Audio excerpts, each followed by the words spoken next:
her name is Charity. And her senior year in high school, she was kind of off again, on again with the Lord, and was getting in a little bit of trouble, and just certainly not dedicated for the things of God. And she went with us on a missions trip, and was there. The Lord really got a hold of her heart. She came back into her senior year and lived with us for a time, and eventually she went off to Bible college, and the Lord greatly used her. She's on staff now at a church in Clovis, New Mexico, and serving the Lord, doing great. But back to her senior year in high school, she's kind of hanging, she's kind of living with us. Her sister, my sister, her mom moved to Switzerland, and so she was staying with us and some other family members.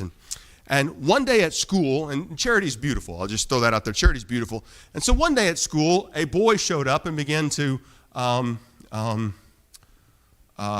flirt with her, pursue her, chase her. I don't know the right words. I wanted to shoot him. Okay. So Charity's not dumb. She understands that the guy's there not because of he has a burning interest for God. But Charity goes, well, why don't you come to youth group? And he surprisingly said, okay. And so he comes to youth group that Wednesday night. Now, we were in between youth pastors, so I was working with the youth group at that time as well. And so he walks in and Charity goes, this is my friend Jesse. And I'm going, yeah, I'll bet it's your friend Jesse. And in my mind, I'm just telling him, being completely transparent, I'm going to make sure Jesse never comes back. Because I'm super spiritual, I'm super spiritual. And so I began to deal with Jesse, and after church, I'm like, Jesse, I have a gun, and I have this theory. I've been in court a lot with people over the years, and I've learned, like a first-time offender, you typically just get a slap on the wrist, and I have not yet used my first time. And so I tell people that. I'm like, I haven't used my get out of jail free. I haven't used my one time, and I am willing to use it on you. I'm willing to use it on you. I really am. And so I'm threatening him and all this kind of stuff. And the dude just kept coming back. And Charity made it clear she had no interest in him, and he still kept coming back. And then, I was shocked, he got saved. And then he comes to camp, and he surrenders to preach. And then he goes off to Bible college. And while he's in Bible college, he feels like the Lord, he speaks Spanish fluently. He's from Mexico, was born here, but his family's from Mexico. And he goes, I really believe the Lord is calling me to a Spanish-speaking culture and a Spanish-speaking country. And so he switches Bible college so he can work in a Spanish ministry while he's going to Bible college. And then while he's going there, he meets a young lady by the name of Abby. And long story short, Jesse marries Abby. And Abby's church, then Jesse goes, before they get married, well, I got ahead of myself. Before they get married, Jesse says, Pastor, I want to go to Argentina, want to visit Argentina. And so our church sent him to Argentina for a whole summer, and he just bounced around from missionary to missionary working in Argentina. And while he was in Argentina, Abby was in Chile, the neighboring country, Chile. And they met at a youth conference. They're from the same church. They had seen each other, but they met at the youth conference in Chile while he was interning in Argentina. And it was at that point in time that they met each other for the real time and went like, whoa, okay, hi, hello. And they come back to the States, they get engaged, they get married. And Lighthouse Baptist Church, her church, and Calvary Baptist Temple, his church, we pay half of his support. Lighthouse pays the other half of his support. He skips deputation, skips crisscrossing the country, and we send him out of our church as the first missionary out of our church. And tonight, he's in Bahia Blanca, Argentina. And this morning, he preached to 22 people in the backyard of his house. And it all came from a girl who as a junior in high school, turned at a school and said, want to come to youth group? But Charity knew. This is the missionary to Argentina. No, she didn't.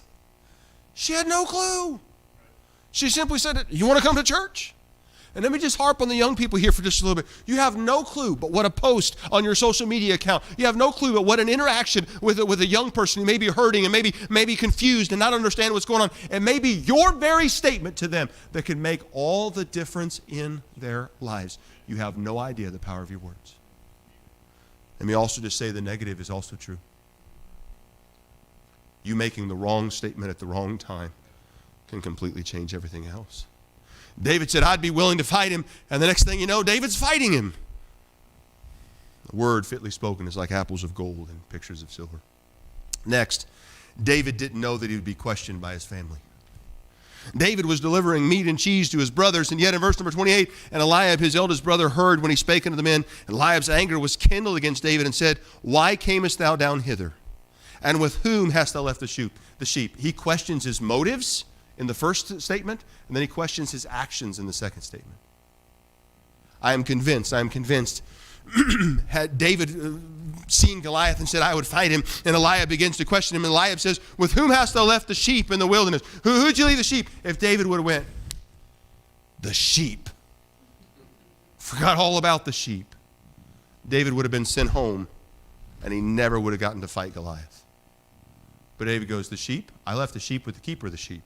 And the carriage? I left the carriage with the keeper of the carriage. I have taken care of my small responsibilities. I can give you an answer of every question you're going to ask me because I'm here because God put me here. David didn't know that that would be the day he would be questioned by his family. You never know the day you might be questioned by your family. Why do you even go to church? I mean, okay, so I get you go to church on Sundays. But now there's this thing called a revival, and you're going to go on Monday and Tuesday and Wednesday. What? Why do you do that? And you go, well, I don't know. That's not really a good answer. Well, because I don't want Pastor Tucker visiting us on Thursday. It's awkward when he comes to my work. That's not really an answer. Why is it that you act like you can know you're going to heaven? You think you're so good that you're just going to go to heaven because you're good? No. I don't think I know I'm going to heaven because I'm good. I think I know I'm going to heaven because I've turned from my sin and put my faith and trust in Jesus Christ. And because of that, I know I'm going to heaven. The Bible says, be ready always to give a reason of the answer of the hope that lieth within you with meekness and with fear. What if the day your coworker comes to ask you about your faith, the day your schoolmate comes to ask you about your faith, that's the day you're having a bad day and acting like a jerk? Come on now. We like to act like that doesn't happen, but all of us have bad days, and sometimes we feel justified and vindicated in our bad days and go, well, it's just a bad day. I mean, all of us have bad days. No, that might be the day that your coworker or your family member was going to ask you about your faith, was going to ask you about your church, was going to ask you about what's going on, and that might have an eternal consequence in their life and in their soul. Lastly tonight, we're doing good. We're doing good. We can slow down and spend some time on this one. I can tell you're super excited about that. David didn't know, and I'm going to finish the sentence a little bit later. David didn't know how he was going to kill Goliath. He had no clue how he was going to kill Goliath. You go, no, I think he knew. Well, notice verse number 40. And he took his staff in his hand and chose him five smooth stones out of the brook. So we'll stop right there for right now. If David knew he was going to kill Goliath with the slingshot, why is he taking the staff? I'm going to guess it was a shepherd's staff. It was a longer staff, maybe 9 feet in length. Goliath is about 9 foot tall. It makes sense. I'm going to get the longest possible weapon to hit him with it as far away as possible.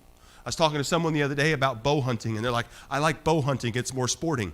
I go, I don't like bow hunting because I don't want to be sporting. I want the biggest gun that shoots the furthest away, that if I can barely hit it, will still knock it down. I don't want to be sporting, okay? If I'm fighting against Goliath, I don't want him to have a chance. I want a 9-foot stick. I want a 10-foot stick. I want to stay as far away from him as I possibly can and whack him with it. So he had the staff that he took out there. Then the Bible says he picks up 5 smooth stones. Again, I'm a preacher's kid. I have heard probably 20, 25 messages on why he picked up 5 smooth stones.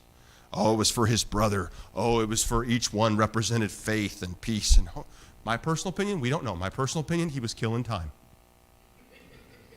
Lord, a couple minutes ago, I had meat and cheese in my hands, and now I'm out here in this valley with this big, huge giant. Not exactly sure how I got here, but if you could help me, that'd be great. Come on, that's what I'd be doing. You're looking at me all funny. So he's got his staff. He's got 5 smooth stones. A few verses earlier, he was willing to try out Saul's armor. He didn't just tell Saul no, he was willing to try it out. Verse number 38, and Saul armed David with his armor and put on him a helmet of brass, and upon his head also he armed him with a coat of mail. And David girded his sword upon his armor, and he essayed to go, for he had not proved it. And David said unto Saul, I cannot go with these, for I have not proved them. And David put them off him. You go, well, he took them off. Yeah, but he put them on. He was willing to try it out. Saul goes, look, if you're going to go out there and fight, you might want to put on my armor and you might want to take my sword. And David's like, that's a good idea.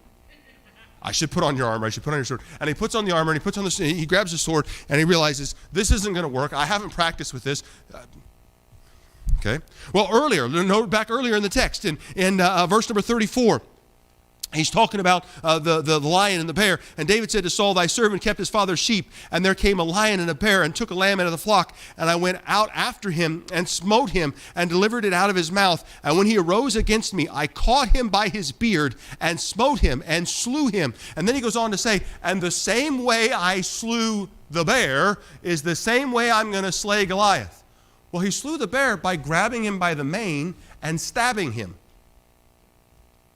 He grabbed him, and we think David did everything with a slingshot. David knew how to do business with a sword or with a knife too. And he goes, the same way I killed the bear is the same way I'm going to kill Goliath. Apparently he thought he was going to get a stepladder, get up there, grab his beard, pull it down, and stab him. Okay, read on. Verse number 45. Verse 46. This is when he's talking to Goliath. This day will the Lord deliver thee into mine hand, and I will smite thee, and take thy head from thee. So in his possession, when he says that, he has a shepherd's staff and a slingshot. And I'm gonna redneck it up because we're in Missouri. He says, I'm taking your head clean off. What caliber of slingshot do you have? Like what are you shooting at this guy that it's going to take his head off? Can I attest to you tonight, David did not know how he was going to kill Goliath, but he knew who was going to kill Goliath. Notice verse number 45.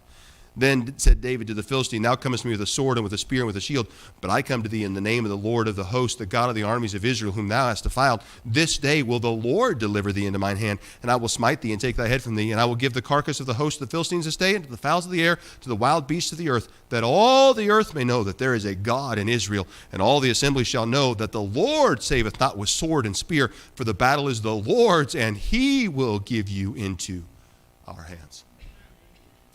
David didn't have a clue how, but he absolutely knew who. Lord, I kind of already opened my mouth. Could you help me out with this one? I'd love to tell you as a pastor that I am reasoned and methodical, and I think everything out and weigh it in the balance before I say it. But a lot of times I just say what comes to mind and then ask God's help afterwards. And sometimes we'll go, well, I remember years ago that one of our first young people was going to go to Bible college. He'd gone to a secular college and felt like God had called him to go to Bible college. And his family's like, but he's on scholarship at the secular school. If he goes to Bible college, we have no idea how he's going to pay for it. We don't know how the Lord worked it out. And I go, well, I'll make you a deal. If he'll work at least 20 hours a week while he's in school, if he'll work at least 20 hours a week while he's in school and 40 hours a week over the summer, anything he's short, our church will pay for. That sounds great. At the time, the church wasn't paying me a full salary. And I just said, we're going to pray for some random kid's college tuition, Bible college tuition. I had no clue how. But I did know who. If God wants that kid to go to Bible college, God will pay his way to go to Bible college. And time after time after time in my life, I've looked at situations, I've looked at giants, I've looked at obstacles, I've looked at problems, and I've had no clue how God would do it. But I was pretty certain God could do it. And tonight you might be facing some obstacle in your life and you're going, I have no idea how we're going to pay this bill. I have no idea what are we going to do with our kid as he gets older? How's he going to go to Bible college? How's he going to do that? How are we going to provide for this? How are we going to pay for that? My wife reminds me that I have 2 beautiful daughters and sooner or later they're going to get married. And tradition says the husband of the bride has to pay or the father of the bride has to pay. And I say that's why we don't go by tradition. We go by the Bible. Someone else can pay. I have no clue how we're going to pay for that. No clue. My daughter goes to college next year. I have no clue how we're going to pay for that. I have no clue. But you know what I do know? I know we tithe. I know we give to missions. I believe I work hard. So I believe God's going to take care of it. Somehow, some way, God's going to take care of it. And as I look back at my life, I can see the lion and the bear. And go, God took care of that, and God took care of that. Yeah, God can take care of that.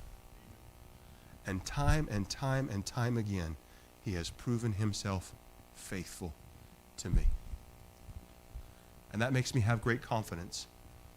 I still have no clue how, but somehow he's going to work it out. And he's going to take care of it. There's all kinds of other things. David didn't know that he'd get a wife out of the deal. David didn't know that he'd end up, chapter 18, verse 1, he'd end up with Jonathan, his best friend, out of the deal. David had no clue. David didn't know. But here's what David did know. My authority has told me to take meat and cheese to my brothers. So I will. And because David did what he was supposed to do with the information that he had at the time, God worked everything else out. And by the time chapter 18 is over, David will never go back to his house. He's on his way to being king. They're writing songs about him. He's engaged. He's got a best friend. He's delivered his nation, given a great victory to God. Great honor and glory has gone to God.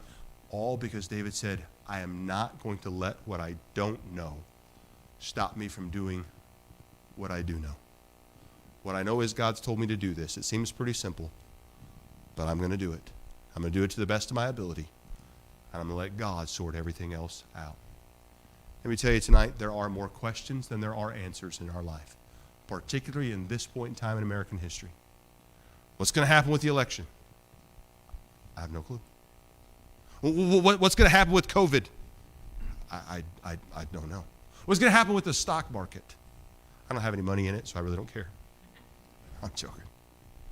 You know what I do know? There's a God on the throne who loves me. There's a God on the throne who gave me his word. And if I'll just be obedient to him and do what he says, he'll work all the other things out for my good and for his glory. David didn't know, but that didn't stop him. And because of that, he went on to do great things for the cause of Christ. I challenge you tonight, there are more questions than there are answers. But maybe we could sum it up this way, just with the words of a hymn that's, I believe it's 325 in your hymn book. Trust and obey, for there is no other way to be happy in Jesus but to trust and obey.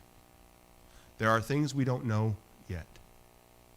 But I can imagine David as he's maybe 60, 70 years of age, and he's looking back at his life, and he goes, man, it all started with a basket of bread and cheese. And look at what God's done with just being obedient in the little things. Heads bowed tonight and eyes closed. Again, I appreciate so much your attentiveness this evening and listening to the message. I don't know where you might be at tonight in your walk with the Lord, but I would challenge you tonight, and I would beg of you to just be faithful in the little things. I would challenge you to be careful about the power of your words. I would challenge you, you don't have to have God explain everything to you. You don't have to know how. You just have to know the who. You may tonight not know that you're going to be questioned tomorrow.